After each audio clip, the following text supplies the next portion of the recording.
انا بالله عليكم صارت هذه الحادثه نتاع القطه هذه درناها معجزه وكرامه من الجزائر قوه ضاربه، العالم كله معترف بالجزائر. كرامات. واحد قال هذا ابو هريره تاع العصر تاعنا. ابو هريره صاحب النبي صلى الله عليه وسلم اللي روى لنا اكثر من اتقوا الله يا امه لا اله الا الله، اتقوا الله يا امه القران، اتقوا الله يا امه سوره 4000 حديث بلغها لنا وباش رانا نتعبدوا ربي عليها. يجي واحد طلعت على ظهره قطه ولا في بلاصته. واش التفاهه هذه؟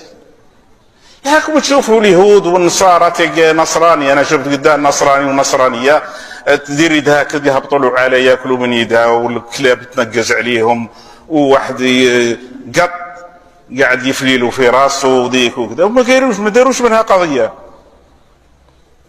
ما داروش منها قضيه.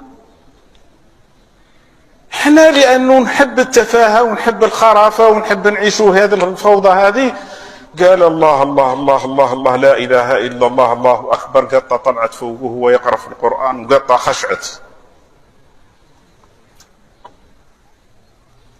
ليش نقول عقول؟ ايش دخل هذه في هذه؟ على بالي باللي بعض التافهين ما يعجبهمش كلامي ويقول لك هذا لا يهدر عليه. انا نهدر.